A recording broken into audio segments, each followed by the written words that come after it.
live home edition of the Culture Podcast. You know the podcast for the Unsung Hero. The person with a voice you might not necessarily know who they are, so they come to kick it with me. I got the legendary Coach Nikki. Coach Nikki's in here. Coach Nikki Jessee's in here. She's the former head coach for Warner University. She's been coaching over 25 years. She's also a player. She's in the Hall of Fame. She loves the game. She's joining me today. What's up, Coach? How you doing today? Hey, I'm good. How are you? I'm doing just great, man. Thanks for joining me today, man. Like I told you early on when we first talked, I haven't had the opportunity to interview many women. I think you probably the only the second one that I've interviewed as far as basketball is concerned. So thank you for this opportunity. Well, thank you for having me. I'm excited. Yeah, so I was looking over your resume, and I just want to ask. My first question to you is, who got you into basketball? My dad did. Well, I'm I'm sorry if I keep coughing. I'm losing my voice a little bit. So my dad, I'm the youngest of six kids, and I have a twin sister. And my dad was trying to get my brother to take to something, find his thing. And he was not doing great in school. And he put up a basketball hoop for him. And he didn't like it, but I did. So it kind of took off from there. And since I was in fourth grade, it's been my love. So it's really, I tell everyone it's the only thing I'm good at. So I've just kind of stuck with it. That's an amazing story. Your dad put the rim up for your brother, and you took advantage of it. Yeah. Yeah. Ah, that's good stuff, man. You know what? We just never know how life would turn up, man. Sometimes we have one intention, and then there's something else that may come from it. So that's a Yeah. beautiful thing. So since fourth grade, you've Yeah. been you've been playing ball. Yeah. Fourth grade. And you So go ahead. no, go ahead. Oh, I was just gonna say you just don't know what you don't know. Like until someone pours into you and shows you stuff, like you never know what their gifts are. So I was just very lucky at a young age. So in fourth grade, your dad put the ball in your hand, and you thinking, oh, what did your pop say? Oh, you sure you want to play? You sure you want to play, or was you just out there hanging around with your dad and your brothers while they was playing? No, my brother really didn't. I mean, I just played all the time. Like, and he didn't. I mean, I don't think he gave it one thought. So, I'm lucky. Like, my dad has been, you can do anything. I mean, I remember telling him I love Larry Bird because I love the Celtics, and I don't even know why. I don't have any ties to Boston. I'm from Florida, but I just love Larry. I like blue collar, like people that don't have a lot that earn their way, and so for whatever reason, I just started liking him, the Celtics. And, but I used to tell my dad it's me the first female to play for the Celtics. I mean, how ridiculous is that? And my dad never laughed, like, never. He was like, you can do whatever you want. Like, he was never, he's just super supportive of just my sister and I, just women in general. So I'm pretty lucky. I never have to I didn't have to listen to any kind of discrimination or anything. Like, I just always thought I could do whatever because I had my dad. So.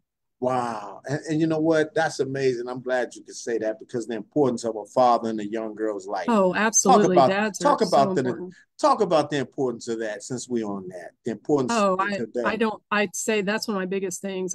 Every year when the final or when the March Madness comes around, I post something every time on social media about dads, you've got to watch the women's tournament with your daughters. It can't, and moms are important too. Don't get me wrong. I have a 14-year-old daughter, but it's so important for dads. I'm like, that's where they find their worth is from their dads. And they get to see how their dads love their moms and they see how they're treated. And then that's how they're going to find their husbands. And yeah, I was just really lucky. Like, my, I don't even know how to cook. Like I'm the exact opposite of a normal, I think mom or wife, but like I'm not going to, I'm going to play for the Celtics. I don't need to learn how to cook. I mean, I said some crazy stuff, and my dad's always like, yeah, you can do that. You can achieve whatever. So I may not have achieved that, but, because of him, I got to achieve a lot of other things. That's you said you're gonna play for the Celtics. And that's a good one right there. And Larry Legend, you picked the right one. Larry Legend's my guy. I love Larry Oh, Legend. God, yeah. And I love his story, Hmm. dropping out of school at Indiana and then He was hitchhiking a home. garbage man. Yeah, he was a And then garbage they're man. working on the garbage truck. What did he do that for like 2 years or something like It that? was something crazy, but it was a And while. And right? And then the coach from Indiana State just kept coming to his house, bugging his mom to come back to school. Well, you know how he hurt his back. This is after he'd been a pro for a long time, so he's a millionaire, not like the guys today, but he's got quite a bit of money. And right. he's laying the driveway for his mom back in French Lick, laying the concrete. That's how he hurt his back. I mean, that guy I heard that. he could have paid someone to do that, but that's just kind of how he is. So Somebody told me Larry Bird. Matter of fact, I heard Magic Johnson tell that story. yeah, it He said probably was Magic. he said I went to go visit Larry.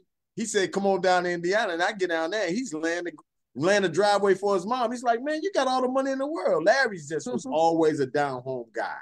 You know, yeah. He didn't let the money change who he was, and then he never let the fame change who he was. Oh yeah, I think that's why I like him the most. He knew everybody that worked at Boston Garden, from the janitors to the people set up for games and stuff. Knew everybody by name. I love people like that. So let's talk about you a little bit real quick. So you played high school ball? Yep. How'd you do in high school? What was your run like in high school? Good. Now I'm old, so when I was in high school, it was only 10th through 12th grade. So we had junior high, not middle school. So middle school was 7th through 9th grade. So when I got to high school, I just played 3 years, but I was pretty good. I was a high school American. I was one of the top 50 players in the country. I scored a bunch of points, all that good stuff. And I ended up going to University of Florida and we were the we were number 1 or number 2 recruiting class in the country. And so it wasn't obviously just because of me. We had a really good class there too. So. Right. So you went there, you did all that, you was top player in high school, and then you ended up going to University of Florida, you say? Yeah. And you played there a short stint and then you transferred? Yeah, I did. This is funny too, because I tweeted about my story last year about transferring, about, just there's obviously, I feel like it's kind of an epidemic of transferring. And there's lots of reasons to transfer. I hate when people judge kids for transferring, but you also want to teach kids how to stick it out. And so I posted about my story about transferring, and I was an idiot. I was an idiot, 18, 19-year-old. And I went, and we were really good. Florida back then was a top 8 team in the country. And, I played every single game except for one, but I backed up an All-American. So sometimes I played 30 minutes, sometimes I played 30 seconds, and I didn't really get what you had to do. Like, I just thought I wasn't that good, and I kind of just felt sorry for myself, and I ended up quitting, and I wasn't going to play anymore either. And I changed my phone number. I had some interest from the ACC, several teams in the ACC, and I was like, I'm not going to play anymore. And then I was like, somebody talked to me about, I don't have a whole lot of money. I have to have this to pay for college. My parents can't pay for me. And I ended up transferring to a D2 school called Rollins College in Orlando, and ended up growing up, had a really good career there. And I was lucky, because a lot of people make mistakes and they quit and then they're done. Right. So luckily I did a lot of growing up during that time. And you went on to Rollins and you tore down the walls there because you're a Hawley, right? You're in the hall up there, yeah, right? Yeah, we had some pretty good teams there. And I was, again, it took a while though. I still was like, I had a lot of growing up to do. I made a lot of poor decisions still. And I'd say it took me by my senior year, I kind of had stuff figured out and was like, okay, you're the problem. You need to get this figured out. So. You know what? Let me ask you, Coach, can you elaborate on that so young people can understand that when you're young, you're not going to have it all together. So no. Talk about that. Like, it's okay to make mistakes. It's okay not to have it together. Can you speak to that? Well, I do a lot of talking to parents, especially just because I've coached college for so long, but your freshman year is your hardest year. I didn't have a lot of support either. Like, this is before social media, we didn't have cell phones and email and stuff. So, I had like a card, to a 1-800 phone card to call my parents. And, it costs a lot of money too. So I'm not calling home that much. And I'm kind of on an island by myself. And, I just was like, oh, I'm not playing, and instead of getting in the gym and working harder, I just kind of stopped working. And, I still have practice and stuff, but I think a lot of times kids think when you get to college, their dream has been to go play college basketball. And then when they get there, they're like, I've already achieved my dream. Well, guess what? Now you have new dreams. Like, what are you going to do with this dream once you get it? Right. And I think they've worked hard. And then when you get to college, it's a different work ethic. And, That's right. I was playing in the SEC. That's a different ball game. And Tough. I'm 6 feet tall. I weighed about 150 pounds when I went there. I never really lifted weights before. And I remember leaving the weight room, crawling back to my dorm. I was so sore and so tired. And it's just a different, the physicality and stuff. And then you put on top of that, you got classes that you got to go to that nobody's making you go to. Nope. So, Nope. like, I was a really good student in high school. I wasn't going to my 8 a.m. class. There's 500 people in there. Nobody knew if I was there. So I Right. find myself like barely eligible. And I'm not, like I said, I was a really good student. I was, I think I had a 3.5, 3.6 in high school, and I didn't try at all. Like, I was in honors classes. It wasn't hard. Right. And you go to college, and guess what? You actually got to go to class and take notes and pay attention. I was like, oh, this is fine. So, and then you add in there the social life. Well, you want to be a normal college student too. I'm drinking. I never drank before my life. Like, and I'm like, I'm Right. thinking I'm an adult. I can do all this stuff. So Mm-hmm. Mm-hmm. it took a while, and I'm like, I don't even know who I am at this point. Like, I'm just making every bad decision. So I think sometimes transferring so you can get a fresh start is a good thing too. But that's Mm-hmm. only if you admit, you know what, it wasn't just the coaches, it was you too.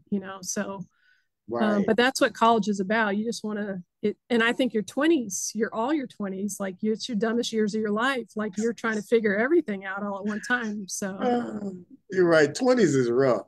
oh yeah, big time. But that's the prime of your life, though. Not prime, but it's like your adult kind of like young prime Oh from yeah, you're 20 to having fun 29. because you're making some money, but you get to do what you want with it too. That's right. So That's nobody's right. telling you, you know what, if you don't want to, you want to stop by and go out to eat every night, you can. Nobody's saying you got to come home and eat. So That's right. I like the fact that you spoke to that because a lot of us we seem to feel like our early failures may carry us will follow us the rest of our lives. And you was able to transcend that to something great going to Rollins. And then mhm. from Rollins, you went and played overseas. Yeah, I did. Okay, But how I was think that? I was good. I didn't really. I played in England, and I really wanted to coach when I got done playing. And I was like, let me see if I got to get the basketball out of my system first. And I had a tryout, like the WNBA just started up when I got out of college, and I had a workout. They used to have the Orlando Miracle back then. They're now the Connecticut Sun. And I was like, you know what? I'm not ready for that. Like, I had stopped.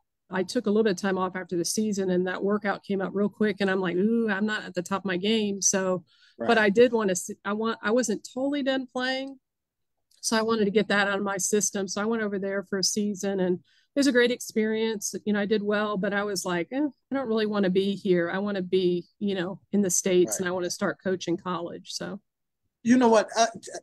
Elaborate on that little piece right there. How you needed to get that out of your system before you went into the workforce. People need to understand. You guys, mhm. you've been playing ball your whole life. That's all you pretty much know. So you want to give it that last run, right? Before you Yeah, move on. like I knew I didn't want to sit at a desk. I've never wanted to do that. I never wanted to work 9 to 5. Uh, you know, I I just wanted to. I can't sit still. I don't sit still very long, anyways. Me But I neither. also, yeah, I know. And with playing and you want to start coaching, you can't still be a player and be a coach. Like, you can't be like, you see a lot of, I think that's one of the mistakes younger coaches make, is they are trying to still be cool with the players and still show them, hey, I could still play and stuff. And I was like, once I'm done, I'm done. Like, I'm not, I want to pour into kids. I don't want to try to show them up or be their buddy, kind of like being a parent. Mm-hmm. I love my daughter, but I'm not her friend. Right. So it's the same with, I think, taking care of players, like, and coaching them. Like, you got to be able to, take care of them off the court and love them and kick them in the butt at the same time on the court. But you can't do that if you're friends with them. So, Right. You have to draw that line in the sand right, to let right, them right. know. That's amazing, man. And getting that out your system and then going overseas. I heard that you want to get into coaching. So you Mhm. ended up sending your resume out to over 100 schools or something like that? So yeah, well, so again, I keep aging myself talking about this, but they used to have a blue book for all the college coaches in the country. It was like a directory, and every coach had it. And I borrowed one from my college coach at Rollins, and literally typed up resumes and cover letters for about 500 schools, and Wow. mailed them out, put stamps on them, and I tell everyone too, looking for a job is a full-time job, and I literally would get rejection letters like every day. But out of those schools, like I think 3 or 4 showed interest. I had a couple call me, and it just kind of took off from there, and luckily somebody took a chance on me. So Who was that took that chance on you? Was that it St. Mark? was it was Campbell University. Campbell? So they're a D1 in Buies Creek, North Carolina. And I sent out all those letters, and somebody had taken an interest. It was the women's basketball coach at Samford University in Alabama. And she didn't need to hire at that time, but she said she was so impressed with me. I'm not sure why, but she was. So her and Campbell's coach knew each other, and she told her to reach out to me. And the rest is history. I had spent 2 years there getting my master's, and it was life changing. My boss there was amazing. I'm still really close to her, and but that got my foot in the door, and that's all you need is just one person to take a chance on you. Hey, Coach, talk about that grad assistance role. People try to minimalize that, and people don't understand that. That sets you off. That Oh sets yeah, you straight, right? right. And so I got a little bit of a stipend there, but it was like I think $1,000 a month. So I had to use that to live and pay for school. So I took out a little bit of a loan to help me for those 2 years, and then I got paid I think 2,000 for camp during the summer, which is not a lot, but cost of living's not expensive up there, and I lived with a roommate, was able to make it work, and I didn't have any loans from college, and I'm like, you know what, this is what I want to Beautiful. do, and I was lucky, like I said, to be able to do that. And I got to go to the Final Four both years and meet people and connect Wow. and learn and see.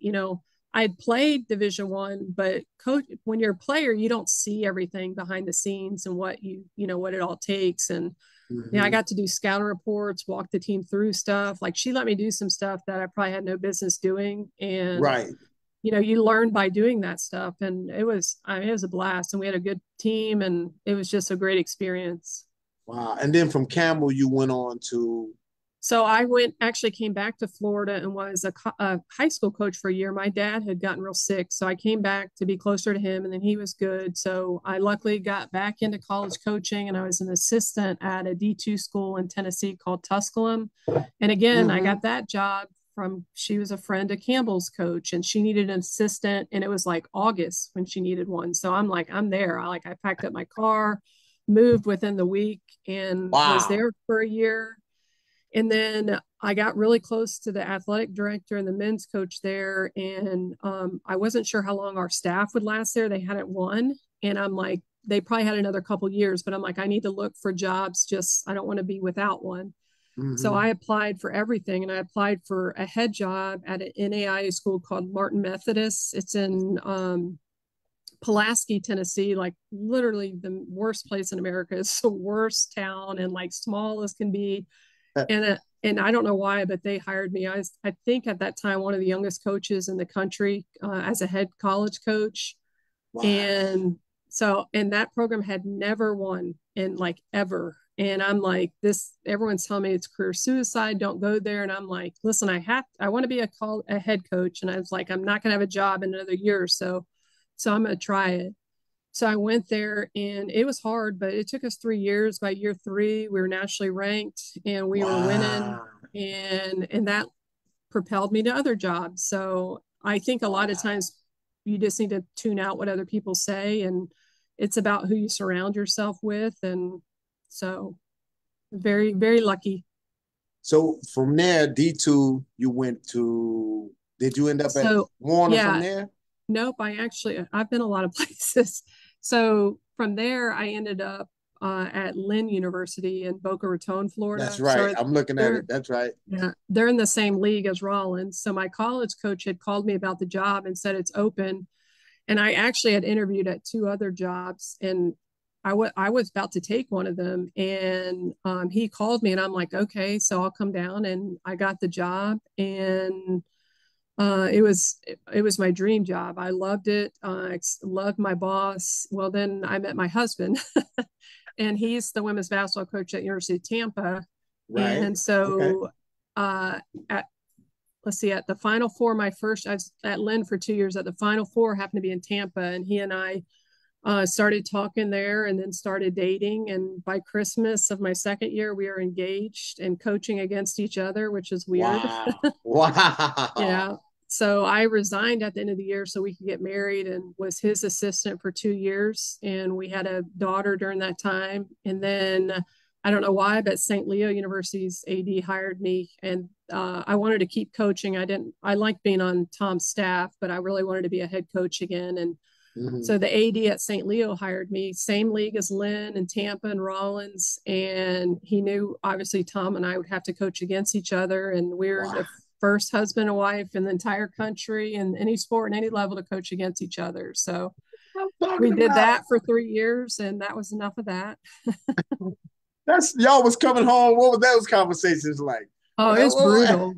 It was brutal because Tampa was really good, and St. Leo was like Warner and Lynn and Martin Methodist, not very good. right. And so it wasn't a big deal the first time. Like the first time we played each other, we'd already been interviewed by the news. I was kind of over it. Like it wasn't a big deal to us. And, I'm Mm-hmm. just coaching, not thinking about it. I show up at Tampa to play, and there's like 5 news vans there. And it's like, Wow. it was crazy. And my team's not very good. So we lose by 30, which is not fun. Ah. But then he had to come to our place later that year, and we beat him. Not a soul there for that one. Oh, So, but we wow. enjoyed it. It was a little rough though. Like my second year, my team knocked his team out of the a chance to go to the NCAA tournament, and then by the third year, both of our teams are in the NCAA tournament. And if Oh, my that's team would great. have won, we would have played him for like the fourth time. So it got to be too much. And our daughter was young at that time too, and we were not seeing each other. And I'm like, this is not normal. So that's when I Right. resigned after that. That's good. I mean, it's good that you Yeah, went it's through that, funny now. but people don't understand basketball. It's personal. Like, Oh yeah. I mean, we might have some bad feelings towards each other after this game, but Oh we'll no, get I over was it. like we always I will say we always had the best officials. Our officials assigner always put the best refs on our games, which is great. But one of us was getting a technical. Tom would shirt would be untucked, and like I'm like yelling, like tell him to get off the court. Like we definitely are not good going against each other. If reality TV was around then, that would have No, been a great that I'm story. glad it wasn't. I'm sure we'd be embarrassed how we acted. Somebody would have came and approached you with a bag. They'd be like, we give you $5 million a game. You'd have did it, right? Oh, probably. No question.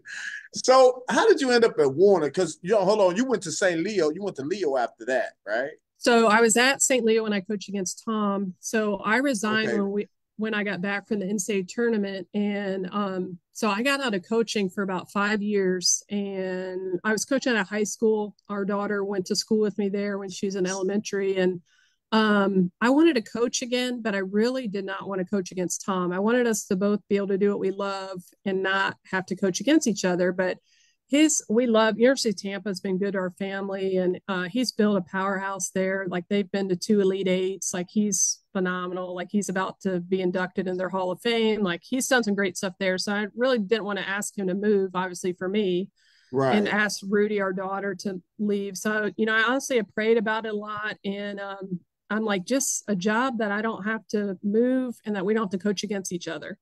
Well, ironically, at that time, I got inducted in the Hall of Fame at Rollins. So it was in our newspapers, and the athletic director at Warner saw it and was like, she's still out there. Warner's a Christian college, so I'm a good fit for that. And so they interviewed me and ended up hiring me. And it's a little bit of a commute. It was an hour drive for me. So that was tough, but I'm like, you know what? This is perfect. I don't have to coach against Tom. Warner's Right. small school, they're NAIA, so they're not going against, NCAA schools. So that was good. So I took over that program 5 years ago, and it was good. Like like I said, we didn't have to coach against each other, but we got to both do what we love. So Wow. Wow.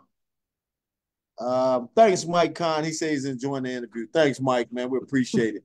I guess, man, the irony in that was like you probably would have stayed in that conference if you didn't have to coach against your husband because Oh, absolutely. I loved yeah, and I love that. I played there, I love the Sunshine State Conference. It's nicknamed the Conference of National Championships because every school in this league wins and wins like in every sport. Like the Sunshine State dominates the D2 in the nation. So wow, and it's Florida. Like, I mean, all these schools are destinations. They're beautiful. And I right. liked it. I had a really good team coming back and stuff too. So it definitely had a lot to do with my husband and coaching against him. And also, like I said, it's hard being a mom and having a daughter. And I'm like, I don't see her that much. And Right. so that kind of weighed on me a little bit as well. It's beautiful you made that sacrifice, man, for your daughter to be there for her. Because that's what's most important in our family. As we start to get older, we Oh, look yeah. back and that time is gone. So I want to get to now the tweet that you put out Okay. about recruiting.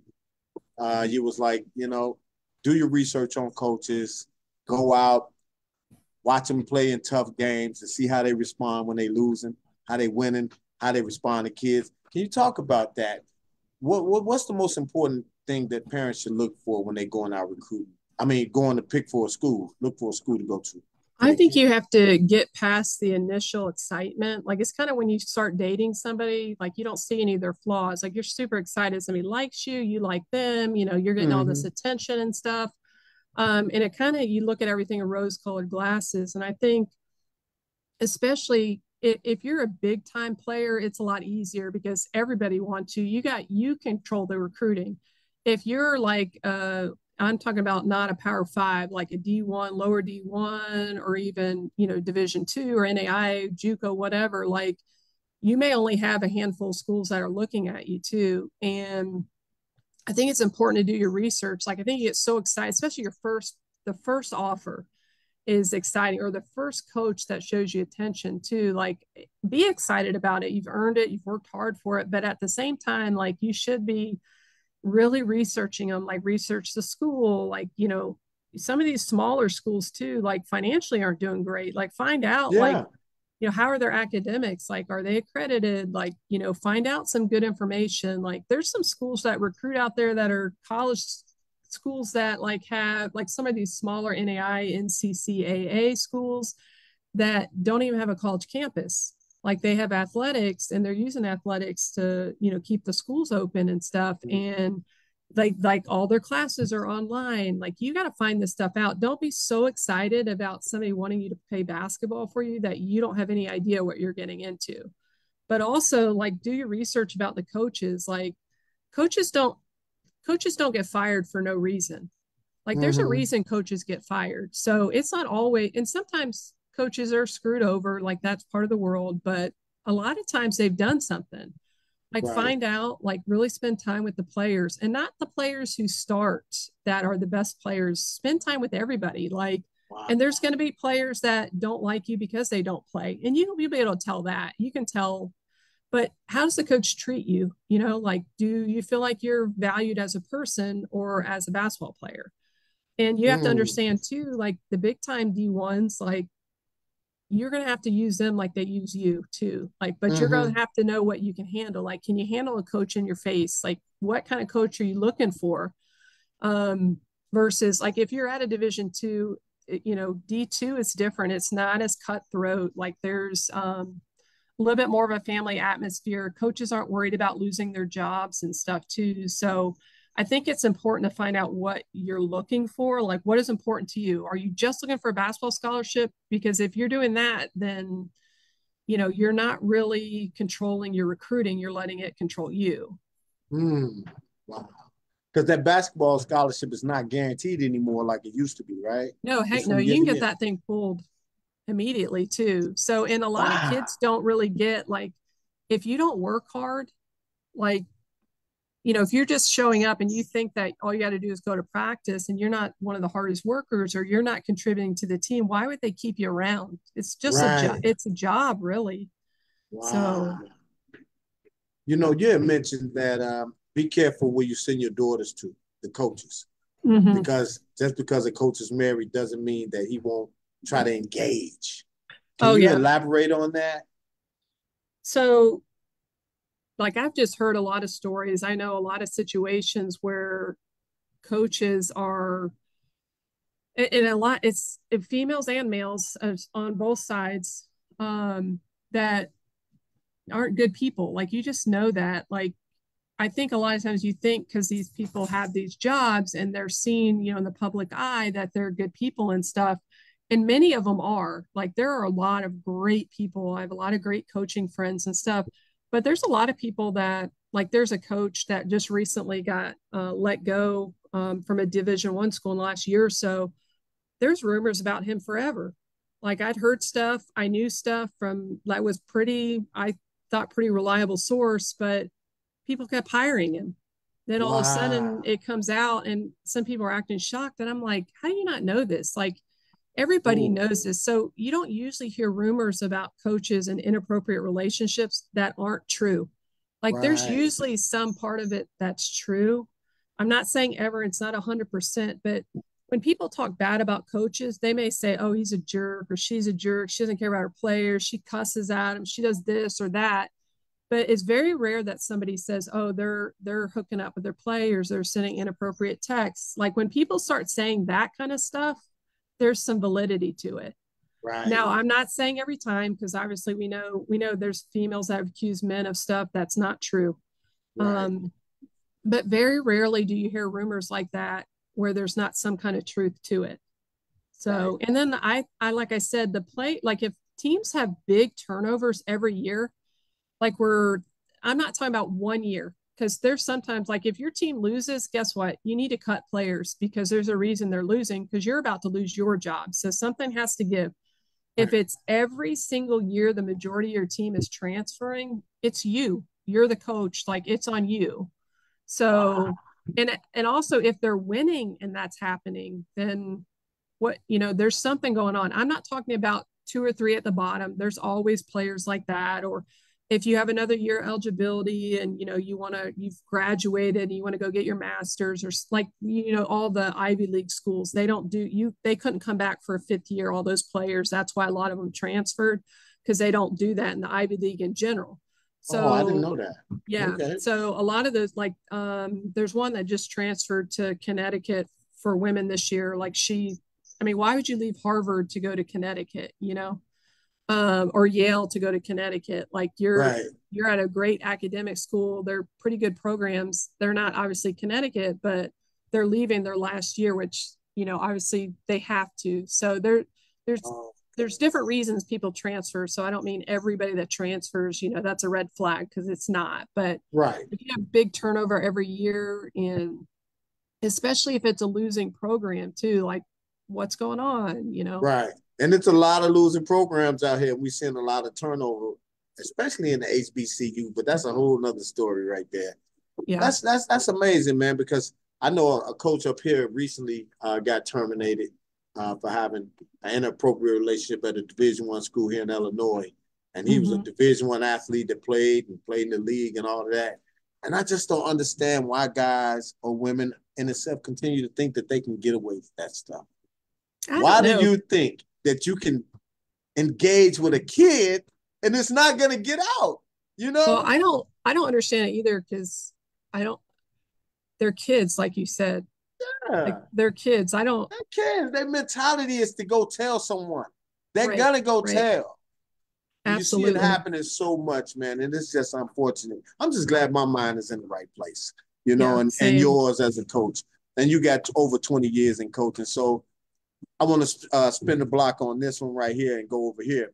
Women's basketball is off the charts. I saw Don Staley on Twitter recently say, if the USA team knew what they knew now before putting this team together, they would have put Caitlin on that team. Talk about Caitlin Clark, man. Talk about her ability to shoot that damn ball. And I don't she know. had to She's wear amazing. I just can't. I'm so excited for just what she's done for women's basketball. And, like, I mean, I absolutely love Dawn Staley. She's sharp, sharp. And I don't.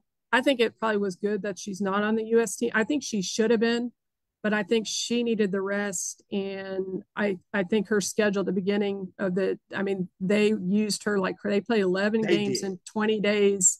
And they had to obviously to make money, which I get Right. too, but I think she needed a rest. But, she ideally she probably should have been on that team, but the team's so Right. good, I don't think it matters. But Right. But for merchandising and advertising, and we talk about monetary, I know. I mean, that's where, I mean, she could have definitely helped with that, you know. Oh yeah, but she's amazing. I mean, she's legit like Steph Curry. I mean, who doesn't like Steph? Like, right. He's 6'2". He looks like he's like 5'8" playing with those guys, Right. and what he's able to do with the basketball is just amazing. Like, you can relate to a Steph Curry. You can't relate to Shaq, like Shaquille O'Neal. Nobody's that big, like natural. No. Like, I don't relate to him.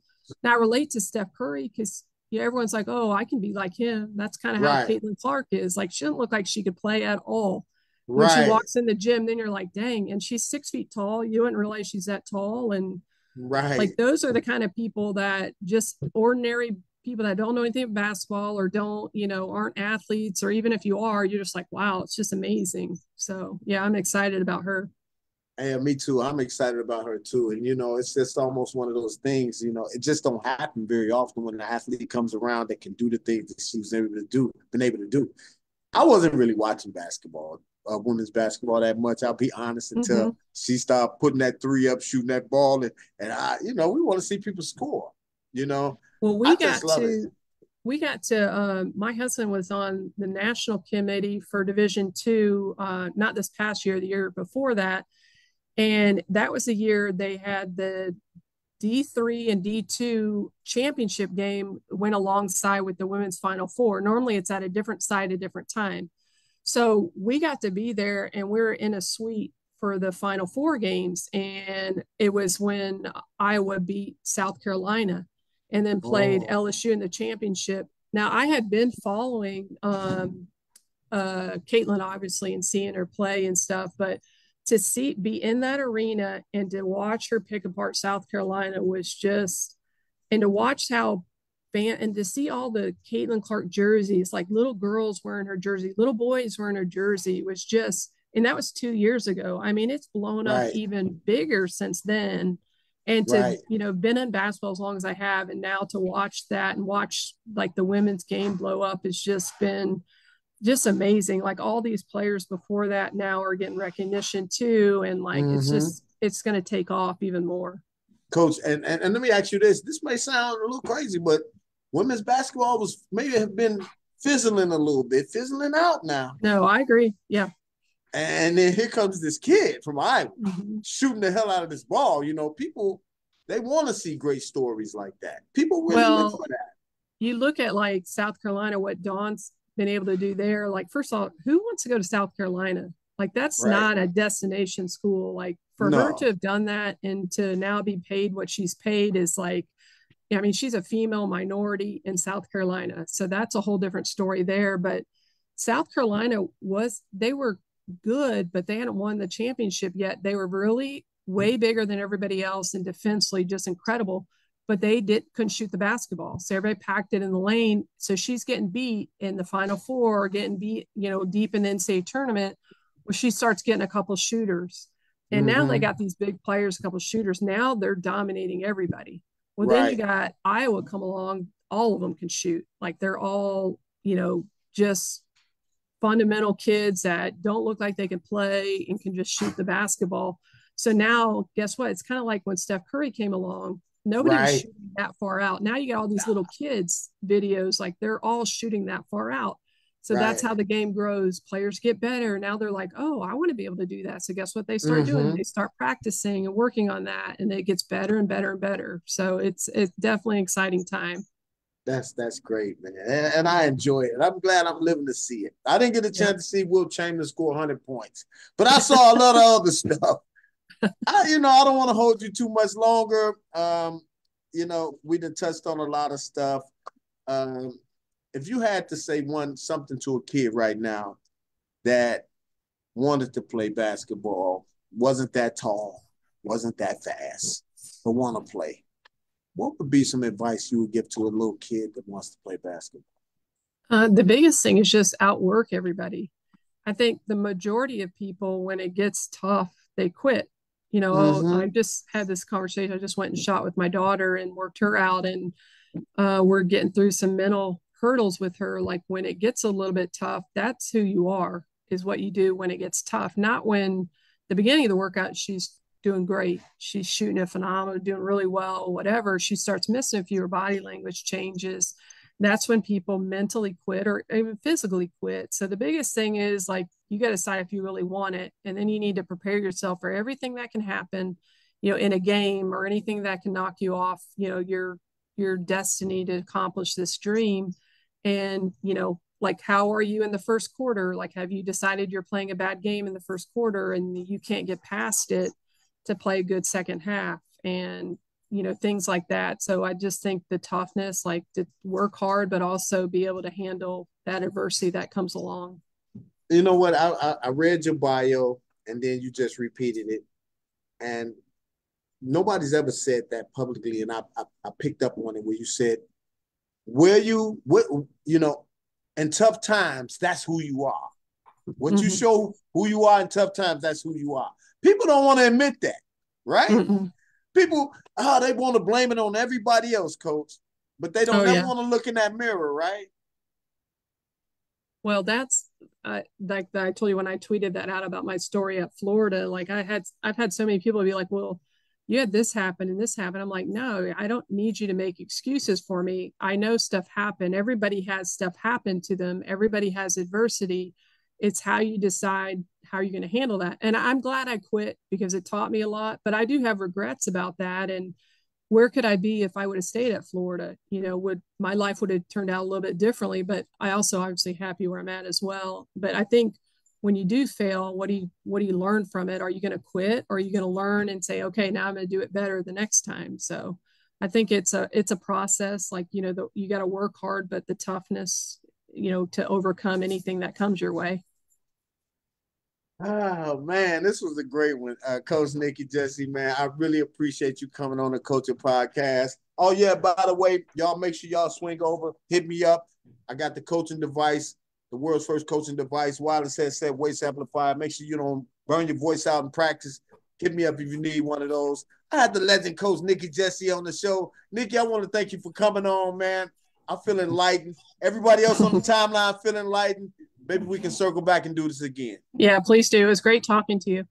Nice talking with you too, and I'll see you soon, okay? Okay, talk to you soon. Take care of the family. Bye-bye. Bye.